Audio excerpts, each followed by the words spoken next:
Have you ever wanted to spend several hours surviving on an unknown alien planet till you escape or reach your inevitable death? Well, this is Risk of Rain 2.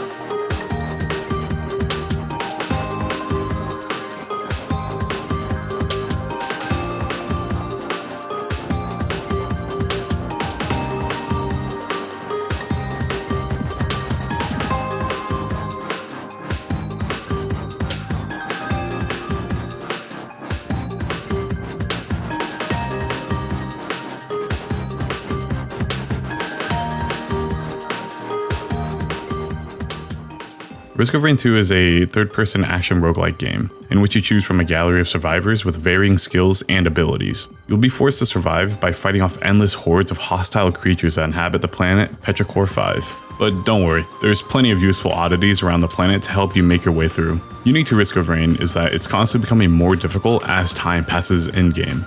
Though there are 3 different set difficulties you can choose from, the ever-growing in-game difficulty timer is constant in each. The game is playable solo or cooperatively, up to 4 players via friends or random players. This is another game that I've sunk hours into because of its addicting core gameplay and near-endless possibilities. So strap in as we drop into Risk of Rain 2.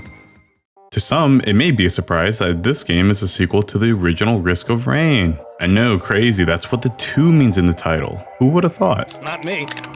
If you've seen the first game, you'll definitely notice a huge visual difference between the 2 games. The first game is a 2D pixel sprite-based action roguelike, but with the second game, the devs did a jump taking the game into a 3D visual style.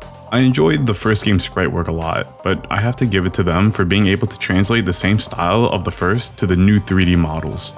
According to the team, it brought them some challenges taking the game into a 3D space, but in an interview with Gamma Sutra, they said, Risk 2 being in 3D has given us a ton of new design space for item effects and uses.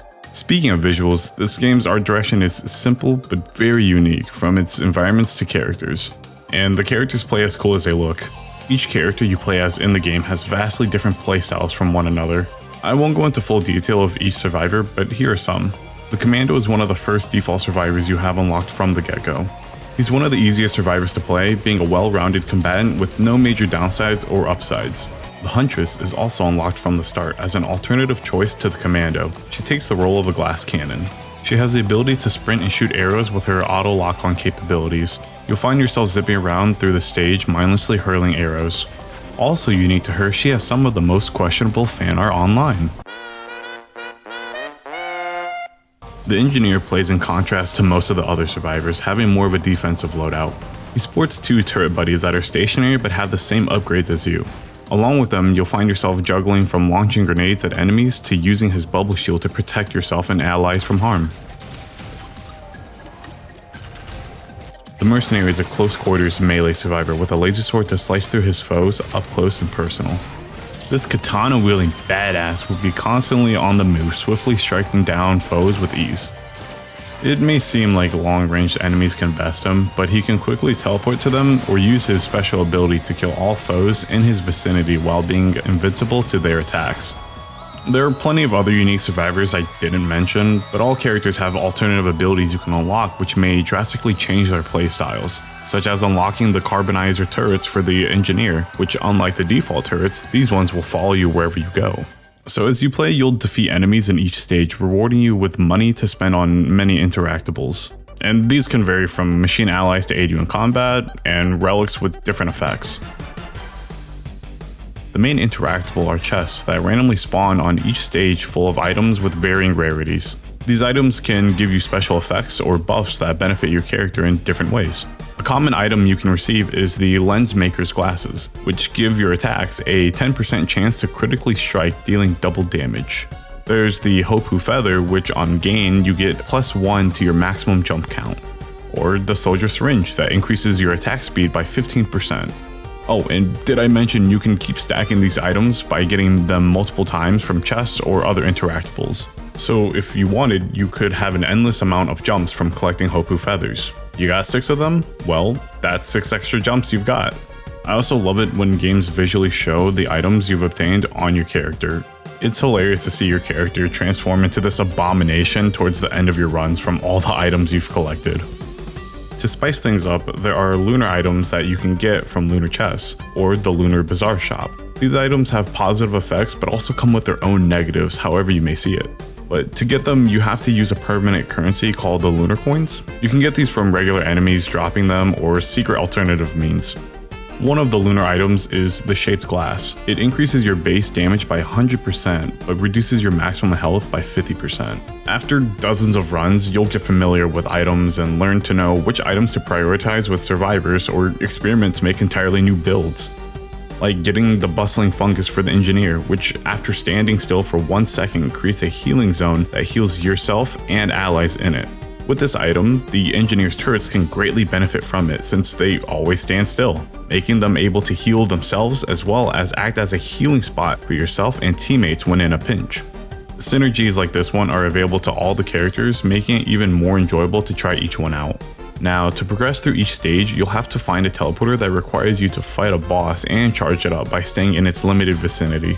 All the while, enemies still spawn, creating just absolute mayhem on screen. After defeating the boss, you'll receive a random item as a reward, and once the teleport is finished, you'll teleport to the next stage, converting any leftover money to EXP. And that's the main loop to the game. There are plenty of secrets with interesting challenges and multiple bosses you can fight to reach the game's credits. So on stage 5, Sky Meadows, you'll find the teleporters pointing towards the moon. You can keep it as it is to fight the final boss, or shift its direction towards the planet itself to repeat another loop to get more items or EXP. Oh, but did I mention that this game can be very difficult? Don't think for a second that adding in some teammates will make it any easier. I think it's quite the opposite actually. You're now forced to manage the amount of items you pick up so as to not take up more than everyone else. And you'll want to be subconsciously thinking about who can benefit from which items. The multiplayer is well designed for team play, making cooperation with your teammates essential to progress, which certainly can make it difficult to work with random players without communication. Risk of Rain is one of those games that you'll see yourself exponentially grow from the more you play it. Most players beginning won't know many item synergies and combinations, taking up time to read their descriptions in-game, or spend way too much time on stages killing endless hordes of enemies till they become significantly stronger and overpower you. It can all seem overbearing and repetitive at first, but it's when you learn Risk of Rain 2 it all clicks. Dude, sucking at something is the first step towards being sorta good at something. You start to grab items instinctively knowing what they do already, manage your stage exploration to killing ratio to reduce time spent on stages. With each run you play Risk of Rain, it teaches you how to become more and more efficient with your actions. The game always poses the risk of your decisions against the ever-growing difficulty timer. It's not about getting stronger than the enemies, but rather how much stronger can you stay than the enemies. The game never tries to limit you. It's actually the reverse of what you would think. I saw this meme and it perfectly describes this game and other roguelikes I've played. It's always challenging you to see how broken you can become. I can only give praise to the mad lads at Hopu Games for creating such an awesome game. It's truly one of the most addicting and unique roguelikes I've ever played. All of this is mostly done by 3 main developers: Duncan Drummond, Paul Morse, and Jeffrey Hunt. These guys are some of the most genuine game developers who care a lot about their community and want to make the best product they can for them. In an interview with PC Invasion, Paul Morse had this to say: "We are always listening to the community for feedback and suggestions for what we work on next. I think there is a healthy balance between developers and the community for working on content that will get players excited. Our time in development during early access was immensely helpful in gathering feedback from the community and working together with players on making sure the content we were working on was up to par with what players expected from Risk of Rain 2 and the games we work on in general." I mean, it's game developers like this we have to acknowledge in this day and age, when most big game companies could hardly care if you enjoyed the game you played. Oh, don't worry, I didn't forget about him, the team's music composer. The soundtrack for this game is pure chemistry combined with the gameplay. Composed by Chris. He's the main composer for the team at Hopu Games. The soundtrack has a very 70s sci-fi inspiration to it, from the beautiful sounds of the guitar riffs to the electric wave of the synths. Bar. All the songs fit right into their respective sequences, never clashing with the game. Just straight bangers, one right after the next. Like the game's menu theme, it gives you this feeling of emerging to the mystery of the unknown.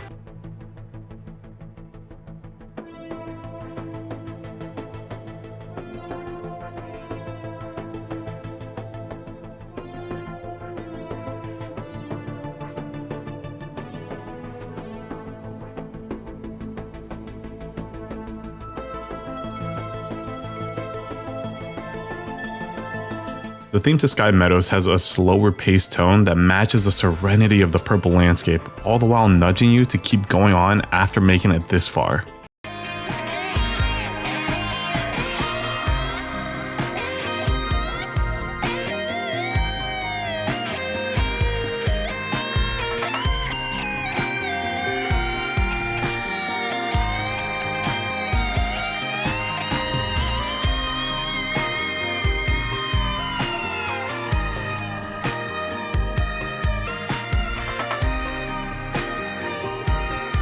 And God, the song before you reach the main final boss is my favorite track out of all of them. A worthy contender to the first game song, Coalescence. The song just hits as you enter the stage. Running through this giant ominous area, you get a sense of somber with the slow start of the song. Its tone is completely different from all the other tracks, making you even more curious to the mystery of this place. But as you make your way deeper, the guitar suddenly riffs, bringing your focus back to remind you that this is the end of the road to the final encounter.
Chris's work on this game is truly a blessing to all who get to experience it.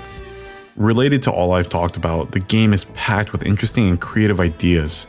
So the lore in this game isn't as straightforward as most games. Risk of Rain's lore has more of a Dark Souls-like approach to it, such as visual storytelling from the world's environments or the enemies that inhabit it, along with text logs giving interesting bits of lore that you can collect.